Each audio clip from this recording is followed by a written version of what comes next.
Okay. So I'm going to talk about pneumatic retinopexy, which is an art which is slowly going down due to various reasons.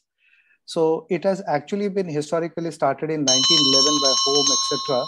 And it was actually Hilton and Grizzard who really made it so famous when they reintroduced it in 1985. And we were fortunate enough to talk to Dr. Hilton when he came to Shankar Nethralaya in 1995 and all. So what is basically pneumoretinopexy? It is a fantastic office-based or OPD procedure which helps us to use intravitreal air or gas to achieve retinal reattachment with just a retinopexy, that is a cryo or a laser, and there is no surgery involved at all. So what we use here is a high surface tension or buoyancy of the air or the gas, which goes ahead and tamponades the retinal brakes, which close the retinal brakes and cause enhancement of absorption of the SRF. And we side by side achieve chorioretinal adhesion by using either cryopexy or laser, and that leads to retinal reattachment. And this mechanism is a fantastic mechanism that allows us to reattach the retina. Now, many times we have to decide whether to use the cryo or the laser. Many times we use cryo because we can do it in the same time if you're giving anesthesia to the patient. So, you can do the cryo at the same time prior to the gas injection. And because of that, the visibility is good because the gas bubbles don't come in the way. And especially if they're anterior, then it becomes very easy for us to do a cryo. The only advantage of laser is it gives you lesser reaction and it gives you a faster sticking. So the problems of laser are lesser for PVR, etc. But we can get recurrences that are slightly more with laser as compared to cryo, because cryo tends to just form a very dense scar with the vitreous and all together. So what are the initial criteria for pneumoretinopexy? That the retinal break should not be a large one. It should be lesser than 1 clock hour. It should be on the superior 1/3 because the gas will not reach there. There should be not too much of a PVR, and the patient should not have any orthopedic issues by which the patient should be able to maintain position. Of course, if there is a history of glaucoma, we have to be careful because the IOP can rise and there should be no cloudy media at all. And therefore, the good candidate is the one, like I mentioned, the one who's got a superior 8 clock hours of tear. And the multiple breaks, if they are there, it should be less than 1 clock hour of each other. So how do we do it? Under anesthesia, which can be topical if you're going to use laser later on, or a local anesthesia if you're going to do cryo. We go inside the eye and inject an air bubble. And once the air bubble is injected, we give a position to the patient so that the air bubble goes and covers the break with the help of the surface tension. And once the retina is attached, we can do a laser, or if you have done a cryo already, then we don't need to go ahead and do the laser. Basically, many times you can give subtenance injection of lidocaine, which helps a good amount of anesthesia. Don't forget to do a paracentesis because the IOP can really shoot up with the gas bubble, and we inject 0.5 to 0.6 ml of pure SF6 through the pars plana, or sometimes even see.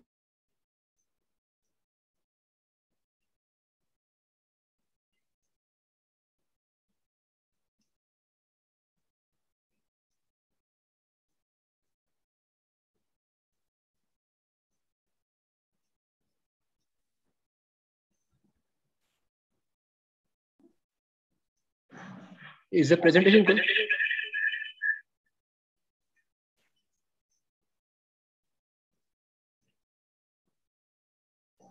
I think, can you hear Dr. Nishikant? No, I think it's the slides are not moving forward. Yeah. There must be internet problem there, not Thambo.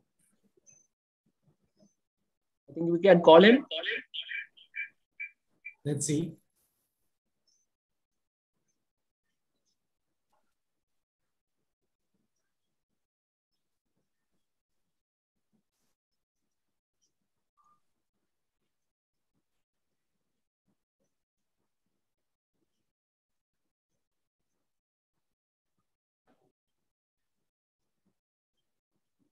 So should we take the next talk by then?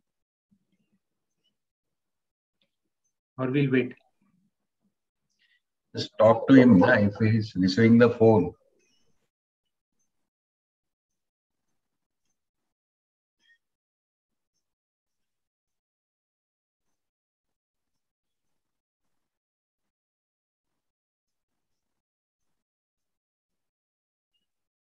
So Dr. Nishikant is trying to patch back. In the meantime, maybe we can ask then Dr. Ashish to start. Yeah, Preetham, can you hear me? Yes, we can hear you. And Swapnesh is going to play, Yes. play your slides, no? Yes, I No, request the backend team. Options. Yeah, I think I can try and play my slides because the slides that Swapnesh has a voiceover also. Oh, great. So if you can see, I don't know if you can see me. I think Nishi is still sharing his screen. I request the backend team to stop share because they will have that option of directly stopping share from their end. Sai? Yeah. Yeah. So should I share or Ashish sir, you are sharing it? Okay, I'll try and just share it. I will share. Yeah, one second. Let's share Where is it? screen.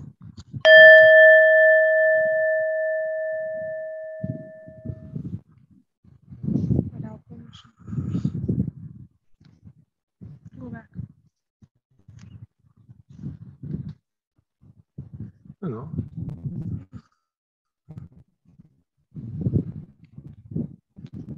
Is your screen being shared? Just ask. Yeah, can you see me the slide? Yes. Yes, sir. Yes, sir. Okay. So, good morning, everybody. I'm here in Dharamshala on a trek, and I think I've just got back with the reception. I don't know if you can see behind me, there is the Mount Himalayas, which are there. And I think it's a fantastic location to give a talk from. We are envying you. At the outset, I would like to thank the MOS and Nitin Prabhu Desai for this. So my talk for today is how does laser work in a retinal detachment? In retina, one has multiple choices. Just now I'm trekking and you can go this way, that way, or you can go the other way. But it's always nice to make the right choice and not the wrong decision. Chororetinal adhesions can be formed because of laser, cryo, or diathermy. The cryo adhesions, as Nishi also said, are much stronger and they are more destructive. But they can work in a thin layer of SRF, but there are again higher chances of PVR and inflammation. The diathermy is almost given up. In a study, laser flare photometry showed that in the first 10 weeks, there was significant breakdown of the blood ocular barrier when cryo was given as compared to laser, but then visual acuity was the same after 10 weeks. So what is the goal of laser when we do it? It causes a firm chororetinal adhesion which completely surrounds a retinal break. It needs to counter the vitreoretinal traction and prevent the liquefied vitreous from passing into the subretinal space to generate a retinal detachment. One must give at least 3 near confluent rows of laser. But remember, this is with a slit lamp with a 300 to 500 micron spot size. If you are doing it with the indirect ophthalmoscope or with an endo laser, one may need up to 5 rows of laser. That's what I prefer. Usually around 5 rows at least of confluent laser. It's important if you're treating the far peripheral tears and retinal dialysis, the treatment has to be extended till the ora serrata, as the most common reason for treatment failure in these cases is insufficient laser placed around the anterior margin of the retinal break. So one must extend that laser right till the ora serrata. When you do laser, what are the prerequisites? There has to be apposition of the retinal pigment epithelium and the retina. If there is a very thin layer of SRF, maybe the red laser may work. But if there is a significant amount of SRF, the laser will not work. The burn has to be of a sufficient intensity. Usually a low white burn is sufficient. It needs to be strong enough to relieve the traction, and the tamponade has to be there till the reaction sets in. In another experimental study, in a normal patient, when they give laser, the adhesive force was reduced to 50% of normal at 8 hours. So it actually reduces initially, for which the tamponade and positioning is very important, but increased to about 140% by 24 hours. But in a retina which was experimentally detached and then the adhesion was created, it needs 2 weeks to reach its strongest, which is 3 times normal. And hence, for the first 2 weeks, it is very important that the patient maintains position and doesn't do too much of activities, too much of movements. If a small amount of subretinal fluid is also present, then the time course for this is even more delayed, and many times the reaction may not even happen. So in such cases, we may need a very strong laser. When we do laser, lasers are of different types. You have the green versus the red laser. There's also the yellow laser. It depends upon the extent of the laser, whether focal laser to the breaks or 360-degree barrage, and what is the role of retina demarcating laser. Let's see the green versus the yellow versus the red laser. In the green laser, the absorption by melanin and hemoglobin is there, and it is least absorbed by xanthophyll. And hence, because of this, the retinal photoreceptor cells are relatively more preserved.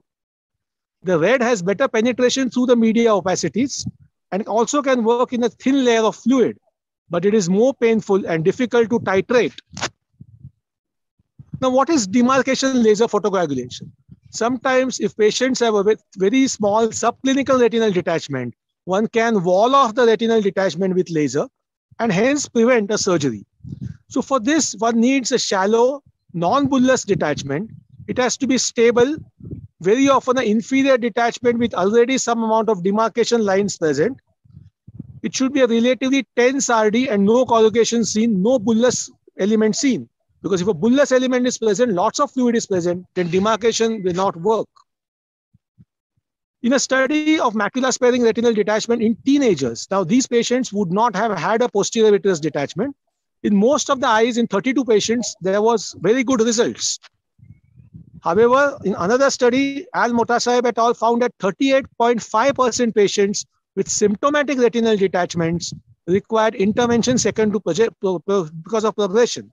So it's not a good idea to do it in patients who have a symptomatic retinal detachment or if there is a lot of fluid under the retina. Personally, I usually don't advocate doing it. The second question is, what about laser to the retinal breaks versus 360-degree prophylactic laser? Again, there's a controversy about this as to which really works. Now, in this study, they did a 360-degree laser in patients who underwent a phaco-vitrectomy for macular hole. And in these patients, none of the patients developed a retinal detachment. While if the patients who did not receive the 360-degree laser, about 5 patients out of 35 developed a retinal detachment. While if you already have a retinal detachment, then it does not make a difference whether you do 360-degree laser or you do a focal laser. Again, in another study, localized laser is to be as effective as 360-degree laser application, and it may give a better advantage in terms of lower invasiveness, reduction of complications, and time saving. Cryotherapy can give rise to a lot of PVR and hence is usually avoided, especially with very large and huge breaks. Here, if you see the primary retina detachment outcome study, it also said that giving focal laser was much better. But again, other studies show that intraoperative 360-degree laser retinopexy was much better and resulted in fewer retinal redetachments. So it's again controversial whether to give it locally or to give a full 360-degree laser. Now, what are the complications? You can have anterior segment complications as corneal or lenticular opacification. You can be transient visual loss, photocoagulation of the fovea, macular edema, hemorrhage, choroidal effusion if you do a lot of laser. And it's important to remember that 360-degree laser can give rise to neurotrophic keratitis, which can be permanent. What about prophylactic laser? It is absolutely essential in patients who give acute PVD with horseshoe tear, patient with symptomatic breaks with traction on the edge of the lesion, if there is increasing amount of fluid, and fellow eyes of the patient with retinal detachment. A simple lattice in a 25-year-old patient who is not symptomatic laser may not be required at that stage. However, one must keep into mind risk factors also. These are axial myopia, cataract surgery, ocular trauma, contralateral retinal rhegmatogenous retinal detachment, and acute PVD. So a lattice with acute PVD, I will definitely tend to be on the side of lasering, even if there are no breaks which are seen. So in the end, one needs to make the right decision. And sometimes the right decision is a tough decision. And with that, you can have multiple solutions, which can all lead to the final goal of retinal reattachment and no further retinal detachments. Thank you.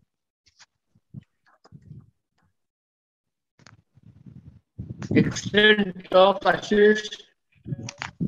Thank you. I hope it was heard. And you can see the scenery also.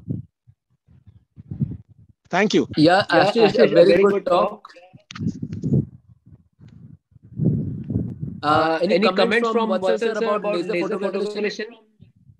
So I'm going to show some photographs of actual patients. Since you told me I might have to cover, Right. take it there, you know. Okay, fine. I think then we'll move to the next talk.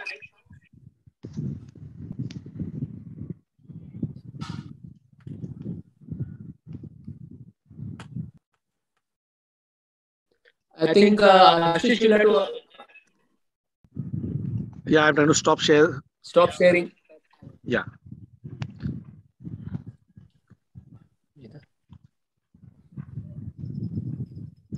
I think it's. I stopped sharing. Okay, fine.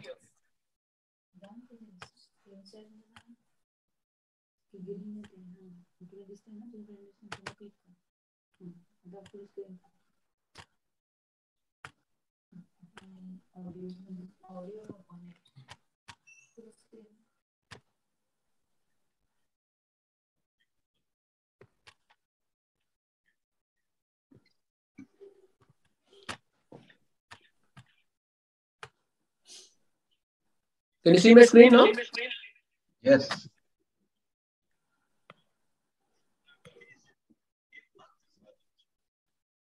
Okay, good afternoon, everybody. So, retinal detachment is an important problem which every retinal surgeon has to face. And as we discussed just now, there are multiple options to treat the retinal detachment. We just had talks from Dr. Ashish and Dr. Nishikant, where we discussed two relatively non-invasive procedures, of attaching the retina, but they are usually useful only when the retinal detachment is partial, that is pneumoretinopexy and laser photocoagulation. Now, in the next few minutes, I'll be discussing with you a very important technique of scleral buckle to manage primary rhegmatorenous retinal detachment. Now, when a patient presents to you with such type of a partial retinal detachment and a definite single break, I think it's a straightforward case for scleral buckle. Or if you have again a break here and a break here, and you operate him with scleral buckle, day one, you can see the retina is well attached. You can see the ridge of the buckle well. And at 1 month, again, the patient is quite fine. So in specific situations, if we use a scleral buckle, it really gives a very good result. Even if the patient has multiple breaks, we can treat them with the scleral buckle. So a definite single break, absence of significant PVR, a young phakic patient. A phakic patient is really important because inducing PVD in such patients is very difficult. So whenever possible, we try to settle this retina with a scleral buckle. Even if the patient is aphakic and if the pupil is well dilating and the vitreous is clear and the breaks are usually small, we can use scleral buckle techniques in these patients. Pseudophakic patients also who are well dilating and a clear vitreous are good candidates for scleral buckle surgery. However, said this, if you have this multiple breaks with rolled margins, doing a scleral buckle even in the absence of PVR may be difficult. And with the present day MICS techniques, I think vitrectomy would be a preferable choice, about which Dr. Samant would be telling us in the next few minutes. Or if there is a significant PVR, almost PVR D2 or PVR D3, I think there's no point in considering scleral buckle in these particular situations. Also, for giant retinal tear or a giant dialysis, scleral buckle is not a technique of choice. So if you decide to do a scleral buckle, it's very important that your surgery is preceded by a proper dilated indirect ophthalmoscopy and a proper retinal drawing. Now, it may be a little old-fashioned about talking about proper retinal drawing, but I think it is really important because it helps in your proper documentation, planning the treatment, and also executing the treatment. If you know where the retinal break is, if you know how the retinal break dimensions are, it is really, you don't waste time on table and you can quickly locate those breaks and treat them effectively. Also, it helps in reviewing and following up the patient because you know that how the detachment was before and how your surgery has worked. And if there is a recurrence, you know it's the same break which is leaking or you have a newer break. And also helpful if you, if after you do the surgery, if you're not able to follow up the patient and if your colleague is watching this patient, if he has a pre-op drawing, he knows exactly how the patient is behaving following the surgery. So a quick drawing like this on your OT chart would be good because you can look, just have one look at the drawing and you know what the case is, especially if you're seeing the patient for surgery after the primary examination has occurred a few weeks back. And you can have some landmarks to quickly locate those breaks. And you can have a surgical plan. You have this, you know where to apply the buckle, where to drain fluid, and how to put the encircling element. Usually the surgical anesthesia is local in adults, local with sedation if the adult is very anxious, and general anesthesia only for children below 15. Most of the children above 15 do cooperate for a local anesthesia, and we can perform these surgeries with quite ease. Now we'll just go through quickly the various steps we do in scleral buccal surgery. Obviously, you need to have the conjunctival peritomy because you want to expose the muscles. So you do a 360 peritomy, and you take 2 radial cuts to relax the conjunctiva and help you to approach the posterior pole. You do post-conjunctival peritomy. You try to separate the intermuscular septum so that you can reach the muscles. And you start hooking the muscles. Usually the sequence is that you first hook the inferior rectus, followed by the 2 lateral recti, and lastly, the superior rectus. Once you isolate the muscle, you pass a suture under it so that you can manipulate the muscle. And you again pass sutures through all. And once the sutures are passed, you start inspecting the sclera. This is very important because especially in the quadrant where you're going to apply the buckle, you should be sure that there is no ectasia or there is no already a very, very thin sclera, which would cause hindrance to your creating the flap, or even in passing sutures if you're doing an explant technique. So once you see the sclera, you use an indirect ophthalmoscope to mark the break from outside. And this is a diathermy mark. You can also use a blue pen, any colored pen to mark the retinal break. Once the retinal break is marked, you do cryo to it. And once the cryo is done, you start making the scleral flaps. A dissection is needed in case you're planning an implant technique. And I'll be showing you the steps of implant technique in this case. So here you start dissecting sclera. And obviously you should know that what is the obvious scleral thickening. If it is too thin, you have to be very careful. And probably you can use a blunter knife to start the dissection. So you mark the initial extent of the break. The simple technique is to go about 3 mm all around the break. That is 3 mm anterior, 3 mm posterior, and 3 mm on the lateral sides. If you have multiple breaks, you mark all the breaks and then accordingly go 3 mm outside those breaks. Once you start dissecting, you mark both the edges, and sometimes you can have such problems when you have a sort of a thinner sclera. You can see I specifically put this slide here because the sclera can just give way and choroid starts popping out, but still you can continue with the dissection if you do it carefully. So here we have completed the dissection. The sclera is, the choroid is still holding on, but you have to be very careful in manipulations. Once the dissection is done, you place a buccal element, and your buccal element is decided upon the size of the flap. You can use a 276, 279, whatever you feel fits into that particular dissection. And once you select the buccal, you select the size of the buccal by placing it on the dissection and cutting it to the required size. You usually trim the edges so that they don't impinge on the thinner sclera. Once your main scleral bed is dissected, you then form a scleral tunnel for passing the 240 encerclage. Now, sometimes in the past, we used to even take sutures for this, but I think passing through the scleral tunnel is an easier technique and it is less traumatic to the patient. So you dissect make the scleral tunnel in all quadrants where you don't have the main buccal element. And once these tunnels are made, you then pass sutures to hold the buccal. Usually we use a 4-0 or a 5-0 ethibond to hold the buccal. These sutures are passed and not made permanent. And once you make the sutures, you pass the buccal along with the encircling elements under the sutures and place it. Once this is done, you then place the 240 element through all those encircling, all those scleral dissections you have made all around and come to the point where you have made the initial major buccal dissection. Once the buckle is placed, the encircling element is in place, then you make a drainage site. Now the drainage site is decided usually upon the extent of the retinal detachment. You prefer to do it under the horizontal recti. It's not too close to the vortex veins. So your site should be in such that once you drain, the fluid should be drained mainly by gravity, and there should not be any incarceration of the retina. So if you are going to drain in a very shallow RD, you have to be very careful that you make the opening in the right place and the right force. So once you expose the choroidal knuckle, you use a sharp 10-0 needle to make an opening in that choroid and then drain the fluid. Fluid drainage also should be done gently. Too much pressure should not be applied, so that especially when the fluid drainage is coming to an end, you know this by if you start seeing pigments coming out through the opening in the choroid, you know that your fluid drainage is coming to a completion.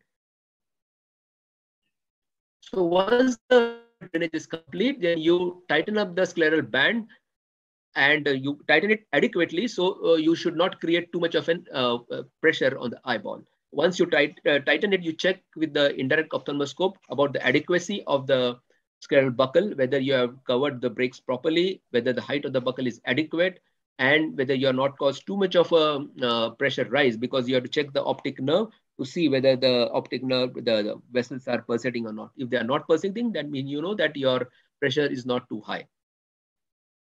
Once you pass once you make the scleral buckle sutures permanent, you can then tighten up the 240 encircling element and you pass a knot over it and tighten it again adequately, not causing too much of a pressure rise. Once that is done, then you give a wash over the scleral buckle, see that there are no fibers left there, and then start closing the conjunctiva. Once the conjunctiva is closed, then you may probably inject an antibiotic to take care of the infection part. So these are the steps which we do to perform these surgeries, and if done properly, I think in most cases you get a fairly good result. And once the anatomical success is achieved, the patient's vision gradually improves over the next 4 to 6 weeks. That's the time when you do the refraction and give him the proper correction. Thank you for your patient hearing.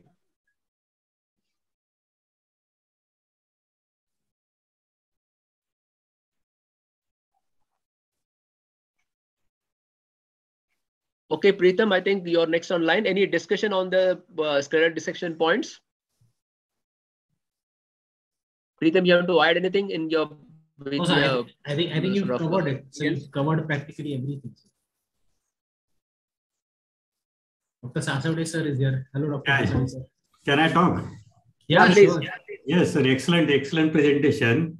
Only thing that what I have learned in my buckling surgery is that rotate the knots towards the posterior side. So there is never an exposure of the suture and exposure related complications. Even buckle will never expose. Especially, I think if you are doing a very anterior buckle, yeah, especially 276 or so, those buckles tend to sutures come to 10 forward. Yeah, they come to forward, and even cosmetically also doesn't look good. Sometimes these are greenish, bluish tinge sutures. But the flip side is that easy to remove also. Yes, that's true. Yes. In the discussion before we missed it. You are still doing. Manoj and Preetham. Yeah. Ashish made a point about 360-degree laser. Yes. So do you do routinely in your patients? So I have stopped doing that, sir. So because I believe that number one, if you've seen the break, it's the break that requires the closure. That is number one. Our visualization techniques have improved so much. We are no longer in the era where we used to wonder that are we missing out certain breaks. I mean, now we can depress also. We have wide angle viewing systems. During surgery, we can depress and check the rest of the retina and see areas we've not seen pre-operatively. And the last thing is, if you're lasering more of the normal retina, we have to remember that if at all a recurrence occurs, then each of those areas essentially becomes a potential hole. So I've stopped really lasering 360 degrees on the buckle. I only treat the breaks. Yes, I agree with that. Important message we should send, because I've seen many people getting treated unnecessarily large areas of the retina with laser. Yeah, I agree with Preetham, but there is another side of it also. There are RD cases. Most of the time, even with the depression and with the good visualization system, we always tend to miss the breaks. And nowadays, we are not putting the belt buckle also. So those cases who are having high risk of recurrences, it is always better to do the mild laser 360 degree. There is no harm in doing the mild burns. It works very well. So the recurrence rate 10 years before and today's recurrence rate, if you compare ourselves also, I don't see any recurrence nowadays, because might be a good technique of the surgery as well as the implementation of the 360 degree lasers in such cases. Vatsal bhai, any comments? And yes, Manish will come to you. I do not believe in 360 degree laser because recurrence is primarily due to PVR and not necessarily missed breaks. And I think one has to be careful in surgery, because in my slide, I'm going to mention that iatrogenic complications is one of the cause of redetachments. So I wouldn't do it as a routine. That's true. Yeah, Manish, a quick comment. So I sometimes do lasers, especially the patient. If the patient is coming late for SOR, I do laser on a slit lamp laser a week or 10 days before removing the oil, because this oil itself can cause membranes and can pull on the retina in delayed oil removal cases. So with those patients, I thought that it works. Otherwise, I also don't do laser 360 degrees, but late oil removals pre-op. A week or two, I do 360 degrees. Okay, let's move on with Preetham's talk now. Sure. Let's share the screen. Yeah, please. Can you see my screen? Yes, yes.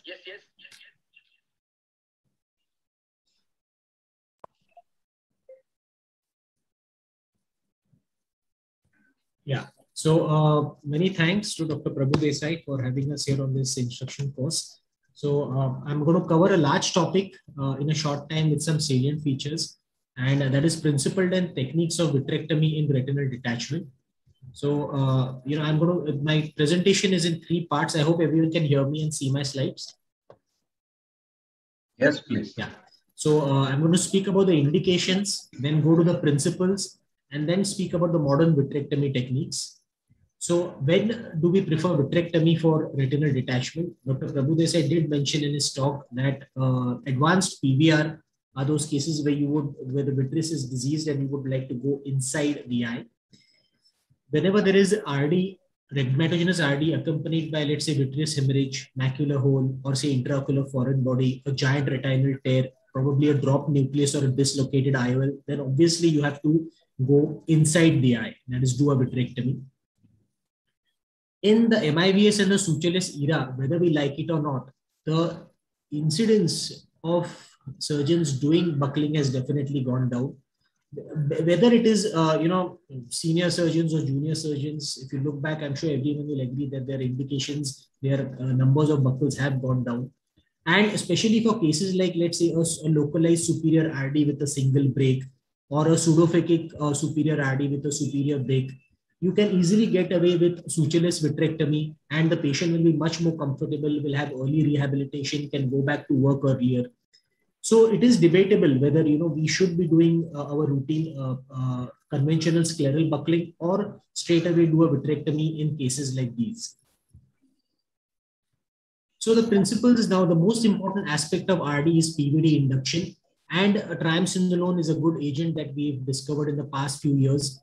The induction can be done actively or passively, but one has to be careful in a retinal detachment case, like you see in this video. Can you all see the video on the right-hand side?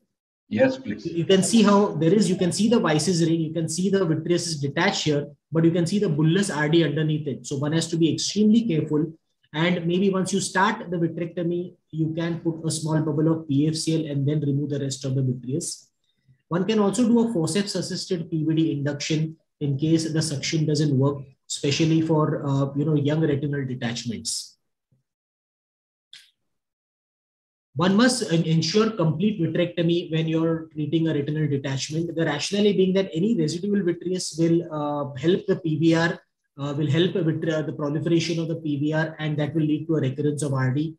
If possible, wherever base excision should be done to achieve complete vitrectomy. Base excision will be easier in aphakics and pseudophakics, but can be done also to a good extent in phakic patients. It will be challenging in pediatric and young RDs where the vitreous is formed and really attached to the retina.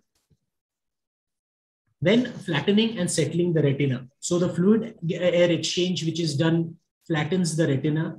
And if by fluid air exchange, the retina does not flatten, and one indication of that is you will have subretinal air once you do your fluid air exchange. That will tell you that the retina is intrinsically contracted because of advanced PVR, and that will warrant doing a relaxing retinotomy. This is a whole topic in itself, which we are going to discuss today afternoon.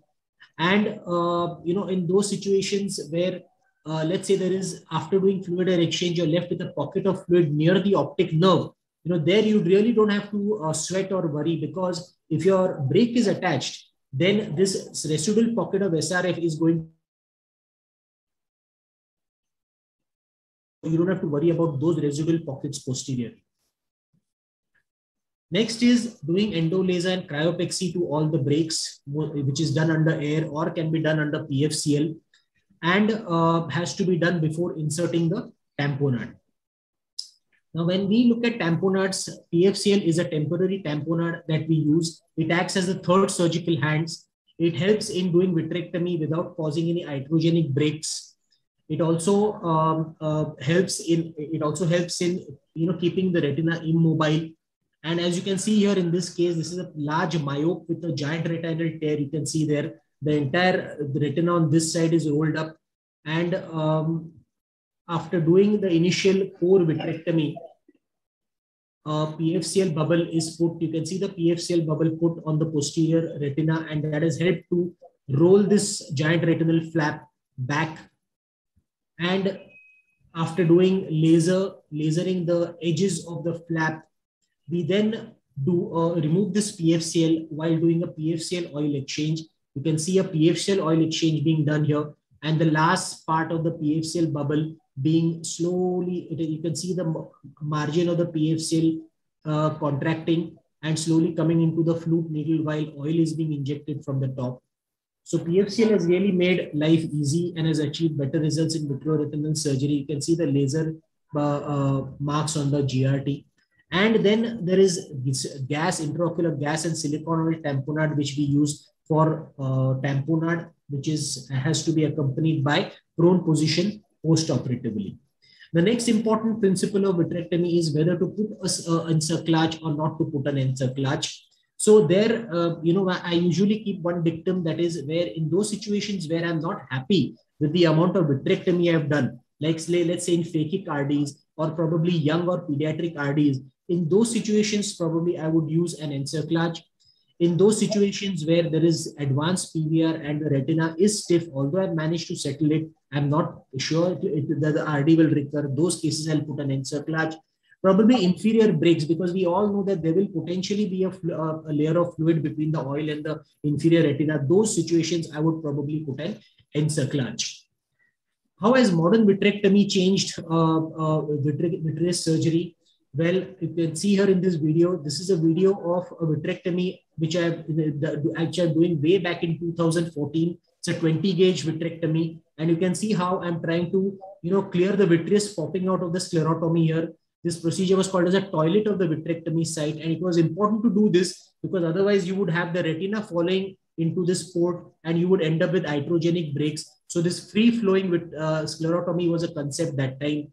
But now with the advent, and then there were also sclerotomy related complications. Like you can see here, a hole here, right at the sclerotomy. This is the retinal break which I have created at the sclerotomy site. And then I would obviously have to, treat this retinal break and do a fluid air exchange.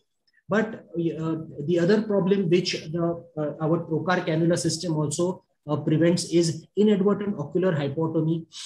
You can see here the trocar cannula being put inside, and the valve trocar cannulas have made our life much easier in avoiding the ocular hypotomy, which can sometimes be really disastrous, can cause suprachoroidal hemorrhage, especially if you're doing a myopic retinal detachment. So these are the valve trocar cannulas which we nowadays prefer to use in retinal detachment. But one has to remember that it has a valve. So when you are injecting a tamponade like a gas, you have to make sure that you vent the cannula. This is venting the valve cannula. This is important. So to vent a valve cannula, you get a vent which comes with the trocar cannula set, or you can simply put another non-valved cannula into place over there, and you can allow the gas to come out through here. You can see the gas being injected and this valve cannula is being vented. So these are some of the finer aspects of the modern MIVS trocar cannula system that we use for retinal detachment. Of course, needless to say, the high-speed vitrectomy also has made life much easier, because of which there is a less chance of iatrogenic breaks. Your vitrectomy gets over in a short surgical time.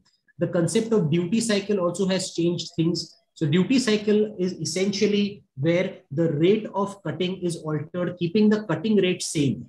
So what see, now you can see this is a cutting rate is the same 2,500, but this particular port is open for less amount of time. You can see this is open for more amount of time, this is open for less amount of time. So this is a maximum duty cycle, or what is called as a core technique, and this is a minimum duty cycle, which is a shave. And if you see here, the core where the port is open for a longer time, you can see the amount of turbulence it is causing in the vitreous. Whereas here in the shave technique, the vitreous is so steady and it's not really turbulent. So this is definitely going to be more safer to not cause iatrogenic retinal breaks. Here showing you it actually in vivo. You can see how using the core technique, my cutter inadvertently catches hold of the anterior flap of this horseshoe tear. And this is the core vitrectomy going on with 4,500 cuts. And in the next, in this clip, we are in the shave technique with again the same amount of cuts. And you can see the retina is absolutely steady. Only the vitreous is coming into my cutter. So this is how the duty cycle helps in rhegmatogenous retinal detachments. And last, just to conclude, some of the other things which have changed the way our success in retinal surgeries is the advent of chandeliers, better illumination, wide-angle viewing systems also have made life much, much easier. Chromovitrectomy, better tamponades, better instruments. This has all changed. You can see a chandelier being used over here. Now, this is a retinal detachment with the intraocular foreign body. And the foreign body is impacted right here, just superior to the superior arcade. Now, you know, to yank this foreign body out without a chandelier means it would cause a lot of retinal damage. So instead, I put a chandelier, I do a bimanual dissection to sort of disinsert this intraocular foreign body from the retina at this point, and then get the intraocular foreign body out through an extended sclerotomy. You can see here using a magnet, bringing it out with a forceps. You can see my macula is still intact.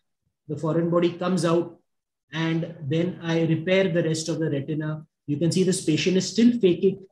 I'm trying to save the lens also in this situation. And here I'm treating the break caused by the foreign body. So with this, I would like to conclude and say thank you here. Thank you so much. Thank you, Preetham. Thank you, Preetham, for your excellent presentation. I think you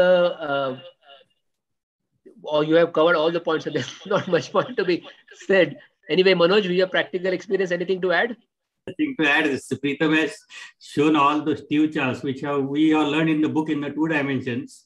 He has shown in the video format. Everything is cleared now. There are few questions to Preetham. What is that chromovitrectomy? And second thing, that I am not comfortable with the chandelier. I don't know how you can teach me. So chromovitrectomy essentially using the dyes, the dyes which we use, especially when you are faced with, let's say, a macular hole with a retinal detachment where it's staining the ILM. Yes. That's just the word used for using the dyes.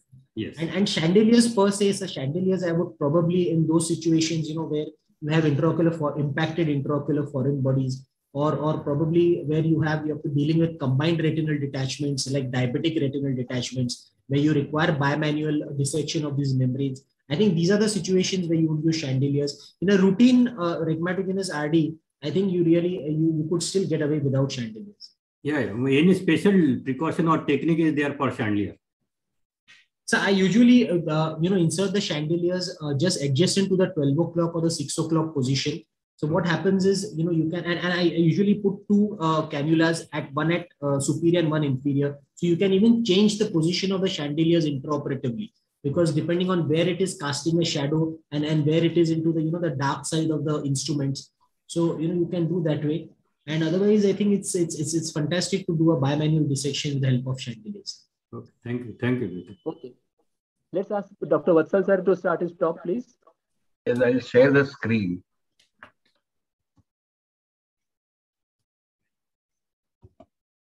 Is my screen visible? Yes. Okay, so mine is going to be a summary of all the talks and how I treat this patients, So I'm going to share with the photographs. We had done a small study of 100 consecutive cases where we did analyze our all detachment surgeries, especially vitrectomy. And we, in our limited experience, we felt that phakic or pseudophakic eyes, vitrectomy did not make difference. And I think my results were good with 23 gauge vitrectomy with C3F8 gas, and for inferior breaks also, vitrectomy with gas without buccal worked well in our hands. Now we'll just share the indications. Now this was one patient with multiple horseshoe tear subclinical detachment. And as you see on OCT there, you can see the hole quite well. And this was a patient which was buckled by Dr. Hitendra Mehta and has remained well, So this was one of the indication. This was another patient, young patient about 20 with horseshoe tear and localized detachment, though it looked like bullous, and this has been lasered over 2 years. It has remained well. And this is a recent patient who had giant tear operated in other eye and it was not doing well. And this eye had multiple breaks, and this patient was lasered by somebody, but the break has all remained anterior to the laser marks. And it's, I think, 3 months. Patient has not gone for surgery, is about 13-year-old. So it would be a difficult question, but right now it's holding. These are other patients with multiple horseshoe tears where lasers have been done and they do reasonably well. My feeling is that if patient does not develop detachment for a month or two, they would continue to do well. Similarly, this patient has horseshoe tear here, all are lasered well. Now, this was another interesting case which came with a large horseshoe tear inferiorly, looking almost like giant tear. Lasered, he remained well for 1 month, but then he developed detachment and needed surgery. Pneumoretinopexy, I do not do as a primary procedure right now. Why? Because there was one patient who had superior hole and detachment, underwent pneumo, was fine for 3 weeks, developed redetachment, underwent vitrectomy with 23 gauge vitrectomy without buccal. Unfortunately, patient had a new break and inoperable retina. And I had similarly another patient where I did pneumo, but it didn't work so well. So right now I don't do much of pneumo. Now, as Nitin showed and Preetham showed, whether to buccal or do primary weight, that's always a question now since we are comfortable with both the procedures. Now, this was a patient who was about 52, had a break here, had a fold here. I thought of doing vitrectomy, but our friend Hitendra Mehta did buccal and patient did well. Similarly, another patient with a horseshoe tear here, equatorial, localized detachment at about 38 years age. As you see here on OCT, you can see the hole here. I had suggested vitrectomy. Hitendra did buccal and it has done well. So these are the cases where either of the technique can do well. Now, this was another patient that Prabhu Desai had shown a buccal being done, and I had done primary vitrectomy for this patient with 23 gauge and laser, and it has done well. So I think there are more than one ways to go about this. Now, this was a patient who was high myopic. I had done vitrectomy, but it did not do well. The other eye of the same patient, he had detachment, high myopic, and here I had done buccal, and the buccal eye has done well. However, though we say that vitrectomy has cataract development, this patient is about 32, 33-year-old and high myopic. Even after a buccal, after 1.5 months, he had a mature cataract. And though there was no question of lens touch in buccal, but this was a patient who developed detachment. Another high myopic patient had detachment inferior break. So here I have done vitrectomy with gas and belt buccal because this was high myopic eye, and I felt maybe This would be safer because patient is one-eyed. This is the other eye of the same, another patient where inferior break. I done 2 vitrectomies, but still there was detachment. This patient, other eye, had superior detachment and inferior break. I did vitrectomy with belt buckle, with gas, and it's almost 2 months post-op. The retina is nicely attached, and this eye also axial length is about 32 millimeter of mercury. 32 millimeter length. Now, I'll just share some of the giant tear. This was inferior giant tear, only vitrectomy with 23 gauge and gas, no buckle, and retina remained well. Unfortunately, I did not have wide angle camera there, so we could not take picture, but the retina has remained beautifully attached without buckle and inferior break. Another superior giant tear, I did vitrectomy with gas, C3F8. After 1.5 months, patient had redetachment and underwent revitrectomy with oil and retina reattached. Another one-eyed patient with giant tear, as you see here, I did vitrectomy with gas alone. Though the age has rolled, the retina is remained attached for almost more than 1.5 years now.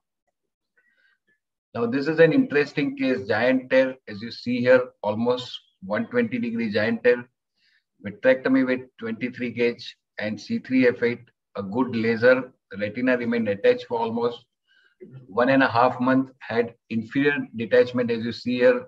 You can still see the bubble here. I did buckle, and I thought since retina was nicely attached, I used SF6 gas here. Now, having used SF6 gas, within 2 weeks, he had superior detachment. And then I had to use silicone oil, and the retina has remained nicely attached. So these cases can work different ways. And I think there's no single treatment, but you have to customize treatment as per the patient. This was a young boy about 12 who had anterior PVR, and you can see the retina behind the lens. And this boy underwent vitrectomy, lensectomy, and silicone oil and buckle, and has remained well. Now, this was a patient who had 4 horseshoe tear, different meridian, and I did vitrectomy with C3F8 gas, retina redetached. So I did vitrectomy, revitrectomy with silicone oil, but probably I did not put buckle, and there was persistent traction and there was persistent detachment. So probably revitrectomies, I feel I would put buckle if I have not put at least encircling element earlier. Similarly, another patient who had early PVR C1, C2 and a inferior break, horseshoe tear, large horseshoe tear, underwent vitrectomy with C3F8, had redetachment, and the break had just opened. I thought I'll put a revision buckle only because this was almost 2 weeks after surgery. So I put a revision buckle, patient had redetachment. And then I did revitrectomy with oil, retina remained attached, patient had undergone phaco with IOL and ERA removal and silicone oil removal, and retina remained attached. So to conclude, I think one has to decide his or her choice, expertise, and the present knowledge to treat retina detachment. Fresh retina detachment should be treated promptly. And I think PVR is the biggest cause of redetachment, and timing of resurgery is important. Thank you for your patient hearing.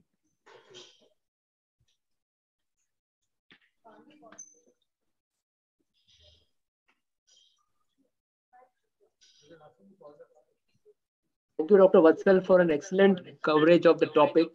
I think your documentation is very, very good.